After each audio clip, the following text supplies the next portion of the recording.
Bamenda, capital city of the northwest region of Cameroon, exhibits rather unique relief features with a faulted and folded landscape.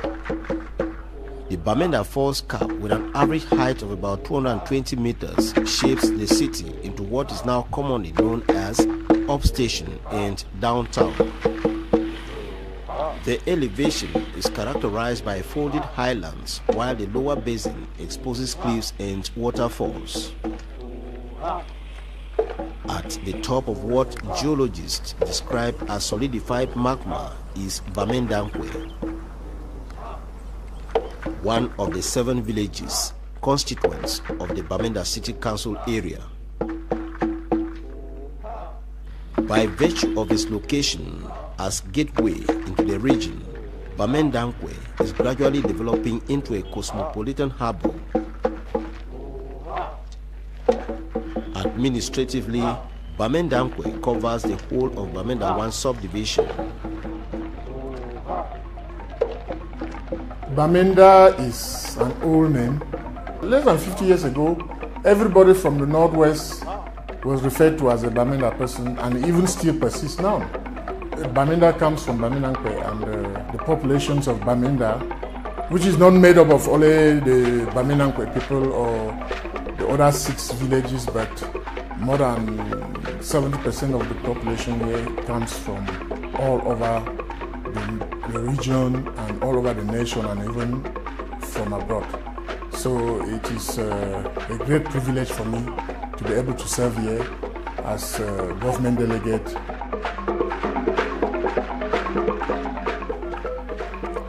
An offshoot of Tikari mainland in present-day Adamawa region of Cameroon, Bamendankwe is reminiscent of a people whose eventual settlement has been marked by near interminable migration. The name Bamendankwe is derived from Manda, because the Bamendankwe people call themselves really Manda. The BA came in when the German administration came in, and influenced by the Yonga language, the prefix Manda to Ba Manda.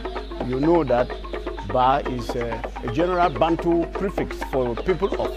It's not just Mungaka, it's a general Bantu prefix for people of. The second form of Bamendankwe is called Nkwe. So that suffix of Nkwe is a deformation of Nkwe. To say Bamenda Nkwe, they say Bamendankwe. There is a village called Manda near Bankim in the present Adamawa region. Bamendankwe originated from there, led by their first form, Akefu. Akefu was accompanied by 7 notables from Manda near Bankim to a site called Ndongbu. And from Ndongbu they moved to Ndopkam. Akefu died in Ndopkam and was succeeded by Nkweine the first. From Ndopkam they moved to Akonwa, a location northeast of Balikumbat. Balikumbat was not yet there. The chambers were still on their way. This combined with outbreaks of disease, dysentery, and even smallpox forced the Bamendankwe people to move to Kom and fraternize with the Kom people to the point that they had a common culture of warfare and of rituals. From Kom, the Bamendankwe people moved to a site near Nkwen, stretching from the present site of the gendarmerie post to Naka. At the arrival of the chambers here, the Bamendankwe people were forced to move the location uphill. Mfongwa the first led the Bamendankwe people out of Nkwen to Ntaamanda in Akum. There about 3 Fons died. And before the last Fon left, another 2 groups of people succeeded and went down to the present Momo division. It is Ashong and Njen. Those are Bamendankwe breakaway villages. They're way down in Momo division. While we were still in Akonwa, there were secessions. 2 groups seceded from Bamendankwe and went to the present-day Bamutos region. I think it is Bafunda and Bamensi. Those are breakaway Bamendankwe villages now in the West region. Archaeological and oral history holds that the Mendankwes were not very brave warriors, but good smithsmen. Hence, they used their skills as smithsmen to beat their adversaries in battles of conquest and occupation.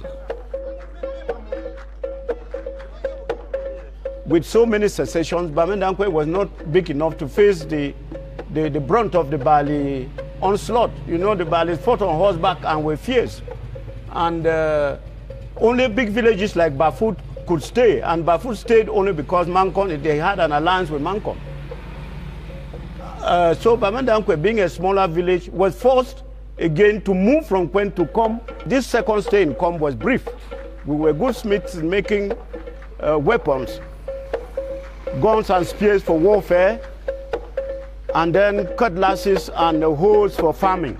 Balinyoa had decided to settle and needed needed tools for farms and more tools for war, and sent for Bamendankwe people to come back, and we came back and made a pact with the Bali. Up to today, we are allies of Bali, despite what people think.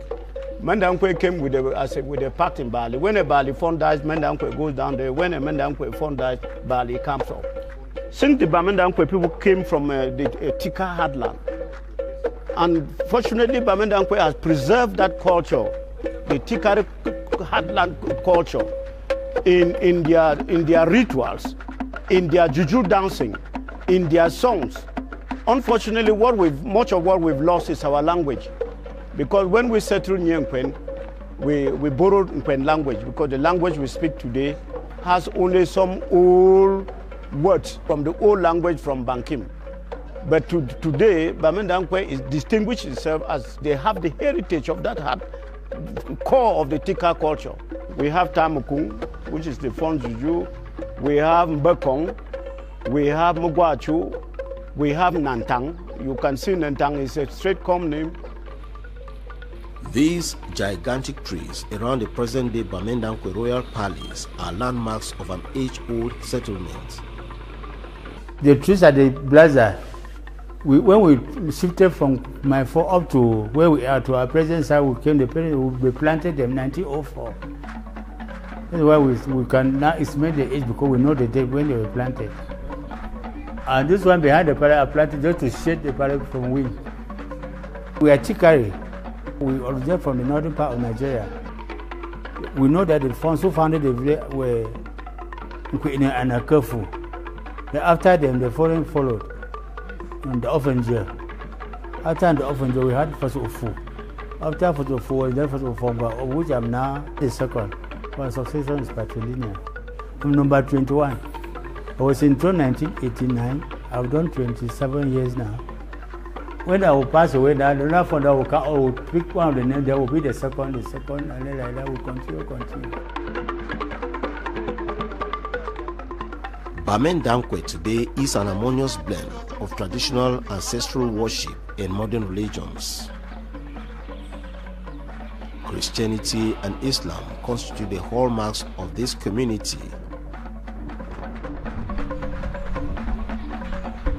The Hausas came in around 1910 and were settled in the station near the colonial British German administration.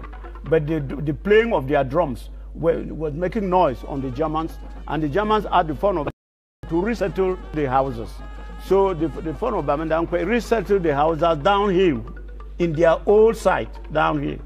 You see the houses, and planted a fig tree there. So that was the origin of the Abakwa. You know, the houses name for town is Abakwa. The Bamendankwe man has been, from the very origin, he has been a very spiritual person. Very spiritual in that they embrace, apart from their own traditional kind of spiritual things, they embraced Christianity very early. And so the Bamendankwe man has always lived with Christianity, and the Bamendankwe man has always lived with his own kind of traditional spiritual way of living. These can be seen in the way they celebrate the dead. These can be seen in the number of shrines that they have. These can be seen in the number of places of worship that they have in Mendankwe presently. The Bamendankwe man in the whole of Northwest can be distinguished first by their names. If you do not need somebody to tell you that this is a Bamendankwe man when once you hear them call or you hear him called Atungsri. When you hear the name Atungsri anywhere in the Northwest region, you will know that it's a Mendankwe man. If you hear the name, for example, Asangba, you will know that that is a Mendankwe man, because those are not names that are common with every or any other tribe in Bamendankwe. Most Mendankwe people before our generation were polygamists. This was one of the things that hindered the growth of Christianity in Bamendankwe, because Christianity was preaching against two things that the Bamendankwe man was so deep in. One of it had to do with polygamy, and one of it had to do with the famous kati kati that is known all over the Northwest now. It originated from Mendankwe. It is prepared by roasting a live chicken. And Christianity was so strong against this, because the Bible says that you must not eat an animal with the life thereof. The life thereof is the blood. And when you roast a live chicken, that live chicken is roasted with the blood inside. And because Christianity was against polygamy and against the preparation of this kati kati,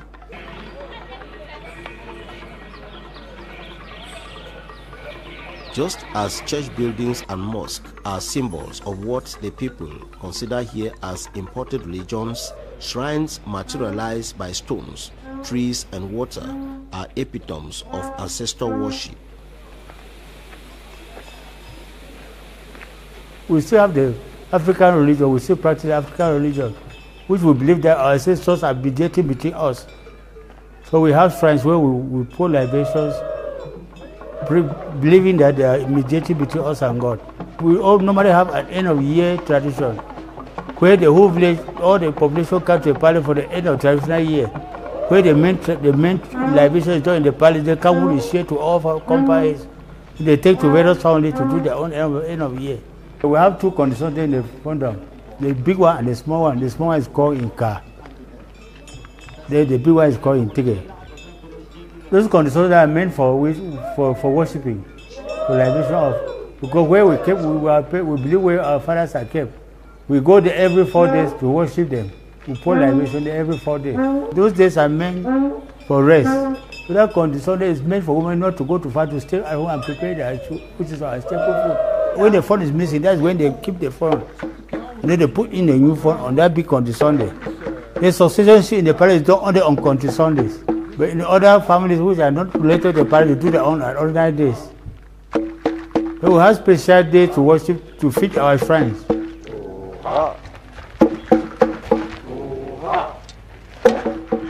One of such shrines is found at the Banshe neighborhood. It is believed to be the abode of Fons who have disappeared. It takes the express authorization of the chief priest of Bamendankwe for anyone to step around the Achachem, as the shrine is commonly called.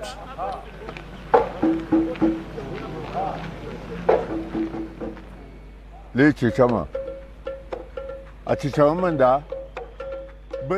Achachem of Bamendankwe is the highest shrine of the village, and no one is allowed to take water from this pot down.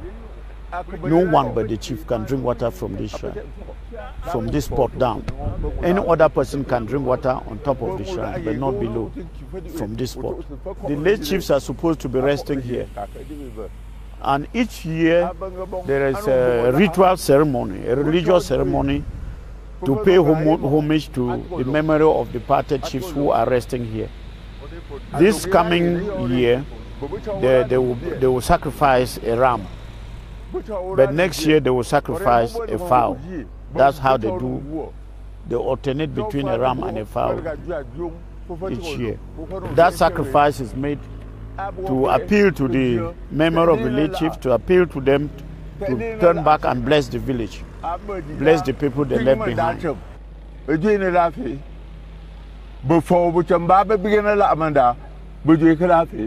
The Achichen. We believe that is a place that is like the heart of the village.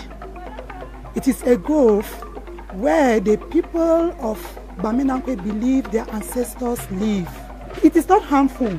It is just a kind of cultural heritage that I really love, that we need to uphold and protect it for posterity. Graphic designs of the leopard, tortoise, and spider on the palace walls are linked with the people's hereditary totems.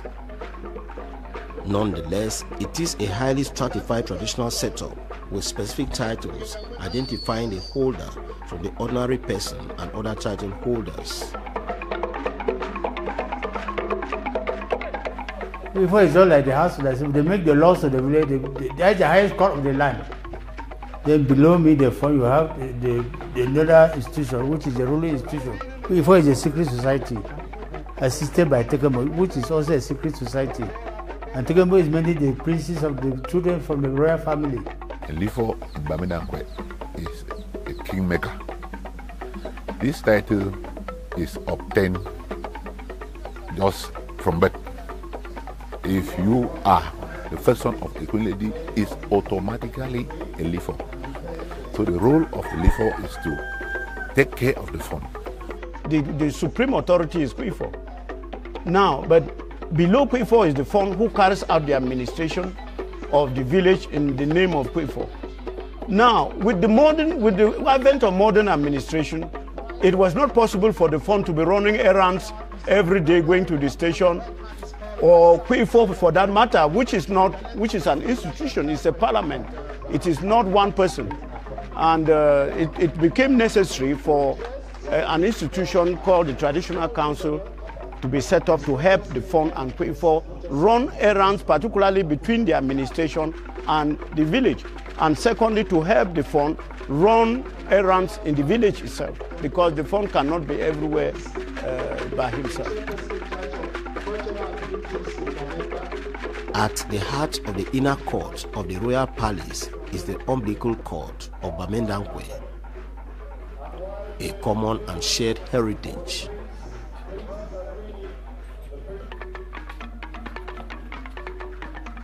Royals and commoners meet here for traditional rites and rituals of unmatched solemnity in the land. It is the main meeting ground of the various sectors of the village. With the shrine behind me, where the heads of the ancestors are laid, the heads of the late forms are laid in that shrine behind me.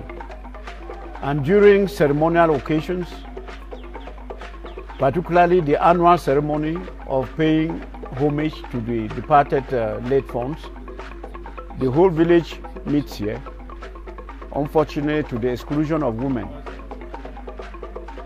The princes and the royalty on my left, and Kwifo and the commoners on my right. It is the institution that appoints funds. During ceremonial religious occasions, the village meets here, and the fund in the middle with his retainers and priests and high priests who perform the pouring of libation on the tomb of the late funds inside this shrine. We call it the Nefam.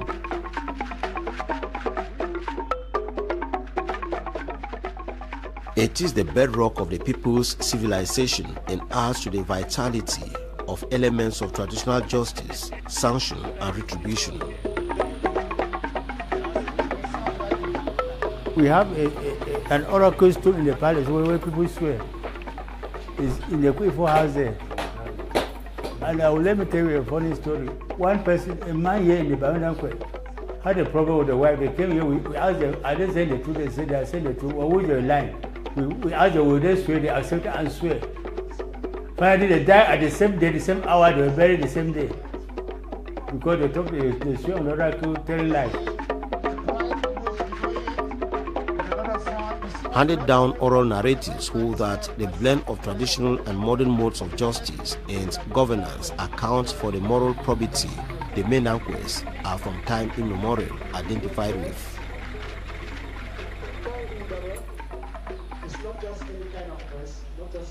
The same sources claim that this is also a springboard for the pioneering role of sons and daughters of this community in education and other areas of human endeavor.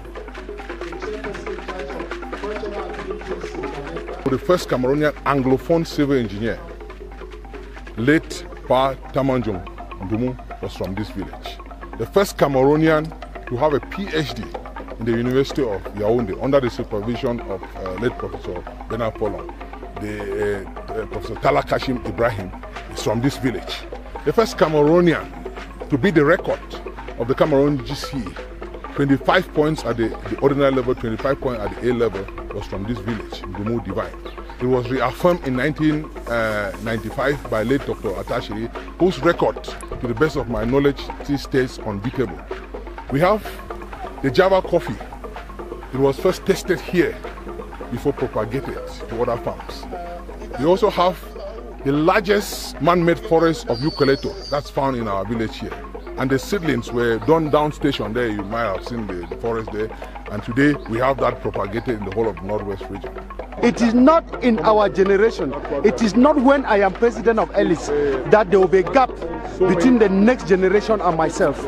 I mean gap in education, gap in progress, gap in economic activities, gap in them moving up together. So we are calling on them to come in, go to school, learn.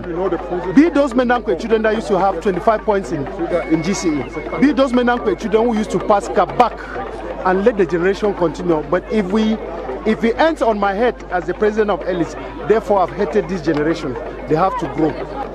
It is only through education that the community can become developed. Without education, we are doomed to fail. A community is doomed not to progress. So only education can bring progress, and that is the reason why the plight of a mother is to see our own child educated so that that child can be edified to be able to face the society and the world at large. Everybody, especially the women, don't rely on your parents. You need to come out and see how you can self-educate yourself. God has given you the senses and your fingers, and if you try and venture on any avenue, you are going to forge ahead and see how you can educate yourself. Whether you've never gone to school, you can still make it. You can still write your O levels, advanced level, and why not have the PhD in the near future? Today, I am a doctor of philosophy.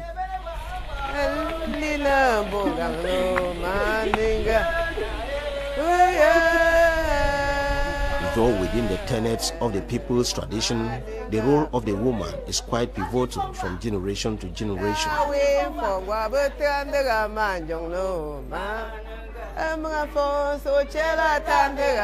Many Bamendankwe women are very conscious now of their rights and rules. Thanks to the way that we communicate to them, we talk to them, we bring them in. You see our meetings always tell the organization to be gender sensitive, because the women are playing a mighty role. We have Baona, we have Ngwar, we have these groups that are just women oriented, but their main focus is the Bameka, to bring development to Bameka. So I can tell you that because of this, my own area of work, because everybody has his or her own area of work, I've been able to bring women together, to bring them into the association, to create a knowledge, create awareness on them, to know that they are important instruments of development in the Bamendankwe village. That's why you see Bamendankwe is the only place that has a female mayor, and we are so proud of it. Because anytime we stand anywhere, we say we have a female mayor who is doing so well. And so want women to come in because we don't want to lose this position at one time. As we are in the palace like this, in the morning before you enter the palace to touch the phone things, you have to bake before you see the phone. In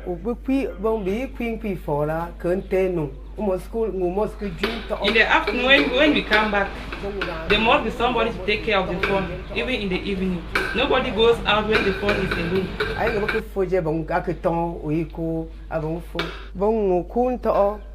If any queen mother goes inside the palace, if she carries even 5 liters of oil, you don't have to be annoyed because later on you still have some again. We have love here in the palace because if any queen mother does anything wrong, all of us, the queen mothers, will gather her inside and sanction her so that later on she will not do the same again.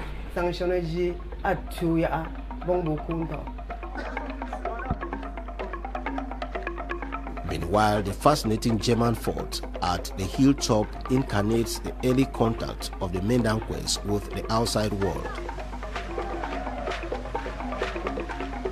This was a German fort. This is where the Germans settled. And you can look around, you discover that the natural hills are a defense in themselves. And there are caves that the Germans use, which I think we have to revamp that, and make it, touristic attractions. There is a team in this village that is called Hilltop Strikers. The name Hilltop came about because of the scenery of Bamendankwe. Up station, downtown, to reach the station you have a hill, and then just above you have a flat plateau, and above again you have another set of mountain ranges, including the Kambergwe, which is a hill that links us to Awing. You have another section they call Bamenda, which is at Bamenda, you stand there, you see Lake Bambili, the twin lakes of Bambili, and from there you can go down to Balikumbat and Dok. Along these hills we have caves, like just above Abumuchi, which is a quarter at the boundary with Akum. There is a cave there that goes in as far as 50 meters deep. Just at the stream besides the army camp, there is another cave there. And then you have the waterfall below GRA, which has a very, very important and nice scenery. You have the Achichem, which is where the Bamendankwe people believe their ancestors die and go to. This cave and other natural physical features in this country are good potentials for touristic attractions, and our cry in Bamendankwe is that this cave and many others should be developed so that tourism can be attracted, and that the Ministry of Forestry, in collaboration with tourism and other ministries, even water and energy, should join forces together and develop these potentials, because there are economic potential to this community. These rocks here represent a lot to geologists, so that they can come here and do a lot of studies. They are staramite and staratites rocks that the geology students will enjoy coming to study them. They can put even a turbine here will supply light to this area. Many years down the lane, the preservation of these rich and diverse traditions is an imperative. It is on this premise that the Kid and Kin have come under the umbrella of Bamendankwe Cultural and Development Association, Bamedka. The Traditional Council is the main bridge between the village and the administration. Under the Traditional Council, you have the Development and Cultural Association, which under that Development and Cultural Association have many other groups like traditional dance groups, social groups like farming groups. Bamedka has carry on developmental projects in various facets, from education, healthcare, infrastructure, and so many other aspects of development. One of those areas that we have focused is the promotion of the access to education to Bamendankwe people, children, especially children of underprivileged children who do not have the possibility of attending school like other children in other parts of the country. The government gave us some primary and some secondary school, and we saw that these schools were just functional without structures, and the children were basically sitting on the floor. Bamedka came in. We constructed 4 classrooms and an office at government school Bangshe. We constructed 2 classrooms in government school Abango, like GTHS Ntafi Bameka came in to contribute in putting up the roof of that school. Bameka is very involved in development aspects, especially we lay emphasis on education. True to its goal, the association has spread its tentacles across Cameroon and beyond. Bameka is being spread all over the world because it's through Bameka that the Bamendankwe sons and daughters would always come together and recognize themselves. We have a branch in the UK, we have branches in the US, we have branches in Canada, we have branches in Gabon, we have branches in Equatorial Guinea. We also have branches in the national territory, which comprise, so we have branches in Yaoundé, we have a branch in Yaoundé, we have a branch in Boya, we have a branch in Kumba, we have a branch in the Kondo Titi, we have a branch in Kribi, Douala, including Bafoussam, and we have a home-based branch, which is in the Bamenda town. A landmark achievement of Bameka is this water scheme. Water from this source is treated and supplied to households all around the year. I'm very proud that I'm a Bamendankwe man. That village that supplies life, which derives from water. Water is life. And the greatest thing that can give you health is water. Bamendankwe is the seat of a lot of water reserves, and they have a lot of catchments, water catchments. These catchments have gone to a level where it has been exploited by the water corporation, which now is run by Cam Water. The storage tanks are up in Bamendankwe, and from Bamendankwe they supply other areas, particularly the town. But it's a bit unfortunate that the water is tapped from Bamendankwe and pipes down to town, and very little of it is given to the village by the company that taps the water. For that reason, you find that Bameka, which is the development wing of the village, has tried to exploit some water catchments and develop some. Then there are some other water projects by some quarters and so on that supply water to the people of Bamendankwe. But if this big source that supplies the town were to be shared out so that part of it is used by the Bamendankwe people, it would have been wonderful. The Bamendankwe Development Association, Bameka, they are doing a lot to improve and to develop the village. Like the water source, they supply pipes, they help to clean around, to build a fence around to secure the source from stray animals and other things that can contaminate water.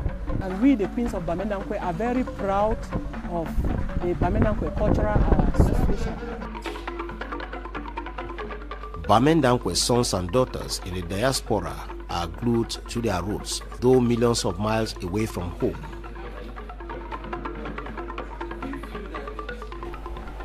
We, like Sons of Bamendankwe in the USA, we have quite a vibrant group, and if I should give a head count, we are roughly 3,000 of us.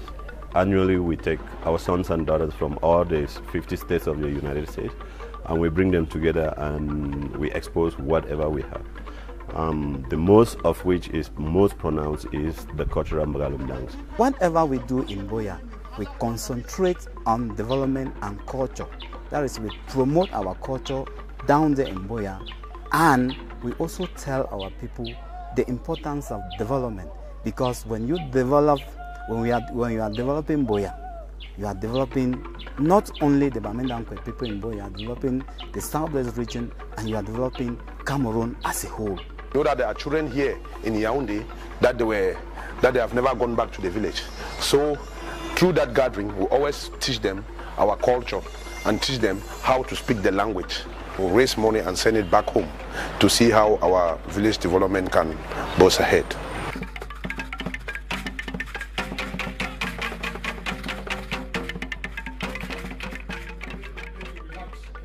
While the people's history and lifestyle is deeply embedded in the palace museum, replete with handicrafts, artifacts and antiquities. Things like their architecture, their history, their arts and crafts, their way of life.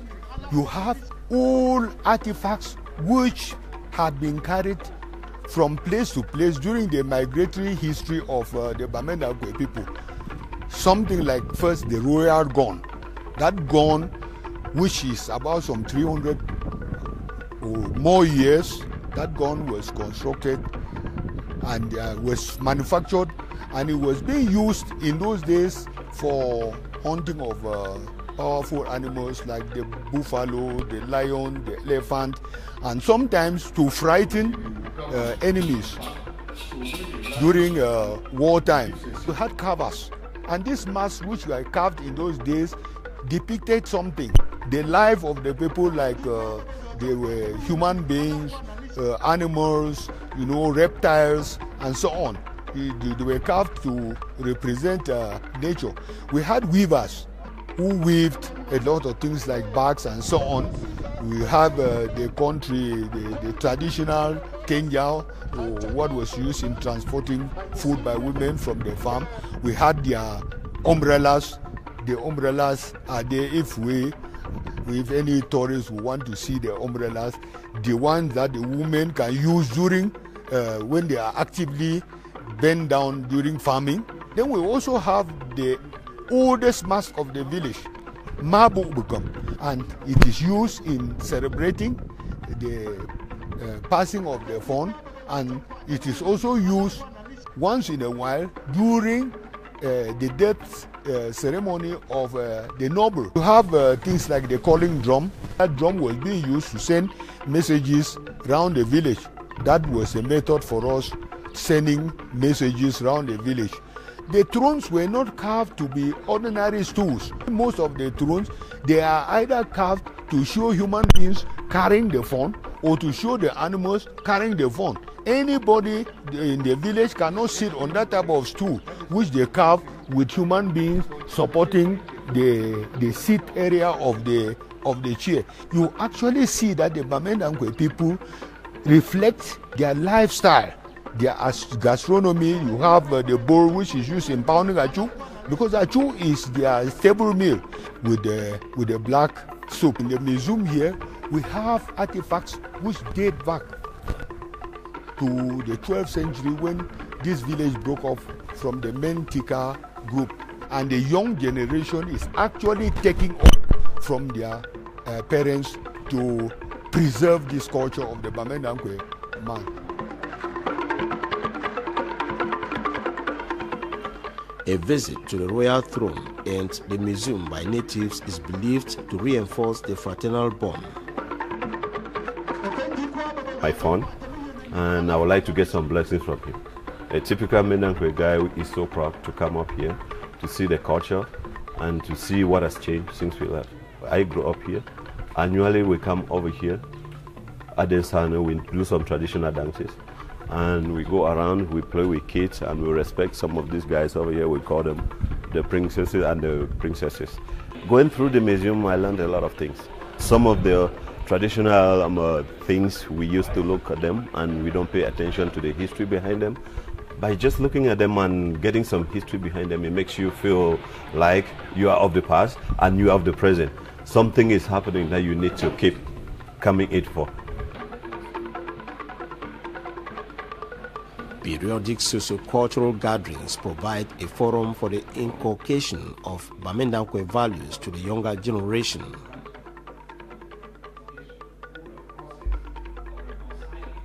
Primordial among these highland dwellers is the preservation of peace, national cohesion, and multiculturalism. Bameka has actually constructed and put the Fons Palace in a way that it's welcoming to everybody and strangers who are coming in, because it is from the palace that you can identify the kind of people that the Bamendankwe people are. Every Bamendankwe man is involved in Bameka contributions. If you get down into the last person in the quarters, everybody contribute at least 100 francs every month, because we think that Bamendankwe people, we are about 30,000. And if you multiply 30,000 people by 100 francs every month, you know what that means. So we don't sit down and go out at once to tax people that, okay, we have to come and raise 10 million at the same time. No, we don't do that. We have a machinery which works gradually. We go through contributions. Everybody in Bamendankwe knows that he has an obligation to donate 100 francs every month to the development of our community. Such forums, which cut across social strata, enable the unveiling and reenactment of cultural hallmarks of the people. In this village, we have more than 500 traditional dance groups, which are a touristic attraction to strangers and visitors.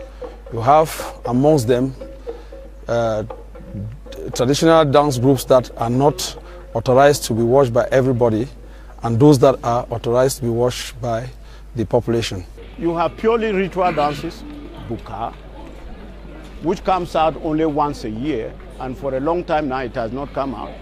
It's the only juju dance in which the form performs, and he's usually recognized by his own peculiar regalia, some of which are performed only in the inner part of the palace, led by leading palace retainers.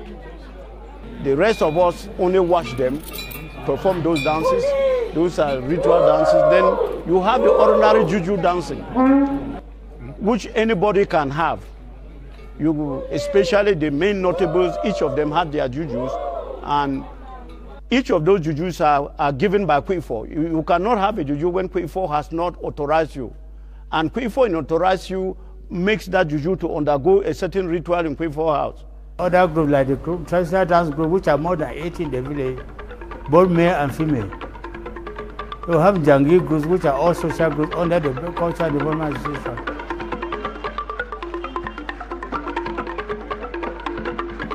Some of these dances and masquerades bear traces of the people's sojourn in Comland and acculturation by a dynamic society.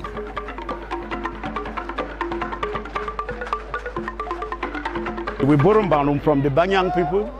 It's a very lively dance, and we're now dancing in our own peculiar way. I don't think the Banyangs will recognize Mbanum again if they see it dance in Bamendankwe. There are dances reserved for women, of course. The main one is called Maka in Bamendankwe. It's a palace dance performed by princesses. And then you have many other female dances in the form of Njang. You know the Njang that is popular in Wum and Kom. We have it in Bamendankwe. Some in the form of Njang proper, some in the form of a variation of Njang. But usually those are the ones in which women are very active. At such cultural fora, the local cuisine also comes to stage, that with congruous accounts. Our staple food is achu. When the achu is prepared, we leave only for about 3 days before we prepare a new set. The Bamendankwe man loves achu and the yellow soup. The Bamendankwe man does not only eat achu with the yellow soup, but they have this soup that they call black soup. I remember some time ago, somebody made fun of it. It says, Mendankwe man like achu and he chop him, so they chop him with the medicine. Because that soup is made from cocoyam leaves and it is black in color, and that is one of the things that distinguishes the Bamendankwe man. Meanwhile, the specially roasted chicken, widely consumed in grassland Cameroon, commonly called kati, is considered by the Mendankwes as their culinary identity. You also have the popular food that we call kati or kati, you will call it. In Mendankwe, we will say kati, or more properly, wu. It's common only to Mendankwe and Kom. This is the food that in our fraternization with the Kom people, we shared with them. When elders sit down, they want to eat fowl. According to our tradition, they bring the fowl live and it's presented to the eldest person in the gathering. And if there's a prince, it's presented to the prince. Then the other person who received the fowl have 3 things to examine. 1, are the fowls matured enough to be eaten? 2, are they in good health? 3, can the fowl, after roasting and cutting, will be enough for every person seated? That is, you look around the population sitting to eat. It will not be enough, you say that they should add the fowl. If there's no fowl to be added, they should add it. They will say give a dry one. In the tradition, the dry one means that you can give some money, a token, to be the addition of the fowl.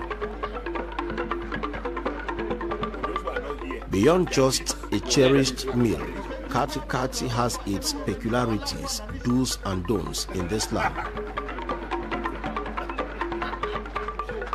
A fowl that is roasted without cutting the neck is eaten only by men. If you want to eat a fowl with your wife, you will cut the neck, then you roast it, the woman will eat it with you. If you cut the neck before you roast it, then everybody will eat it. Then the egg is for everybody. Only the roasted fowl, which is only for the men. Reason being that the blood has not spilled out. So we believe that the blood that has been trapped inside the fowl will be eaten only by men. Seat of government administrative structures, Bamendankwe is fast growing into a melting pot of cultures. This puts traditionalism and modernism at crossroads.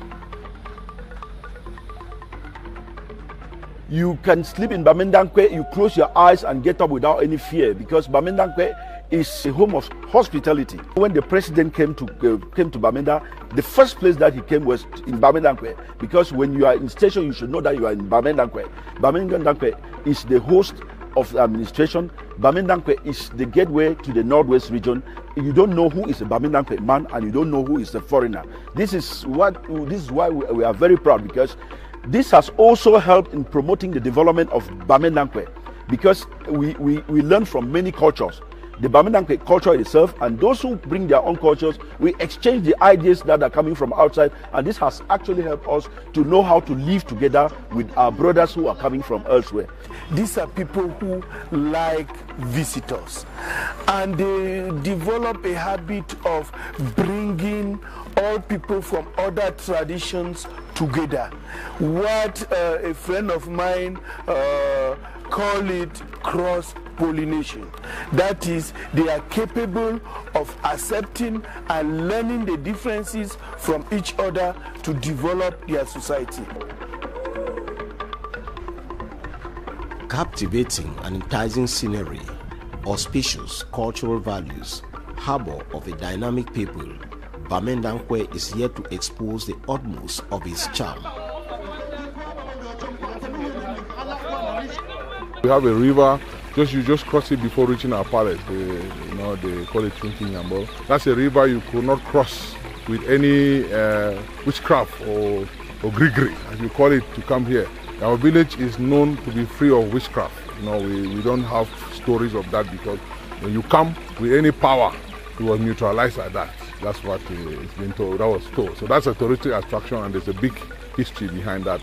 We dream Bamendankwe. We live Bamendankwe. We eat Bamendankwe. We walk with Bamendankwe. Whatever we do, whatever activity we do, even our personal initiative, even within our family, everything is centered around Bamendankwe. In fact, we drink Bamendankwe.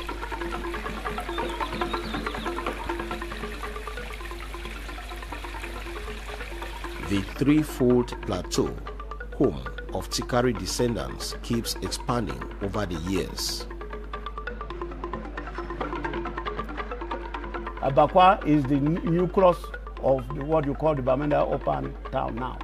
So that was the first plateau. The second plateau is where the main population of Bamendankwe is. There is a second plateau uphill, even bigger than the one on which the main population is, which has been taken by the forestry as a forest reserve. And recently, the administration has requested to move the regional presidency uphill to that plateau. And I believe the military are also planning to move their main military camp uphill to that third plateau. There is a fourth plateau uphill which is uninhabitable because there are too many hills, and then it gives way to a wing down and Bamendankwe and Bambeli on the east side. Fon Fosu Fongwa II, incumbent custodian of the patrilineal succession, incarnates traditional and modern values which make the charm of Bamendankwe.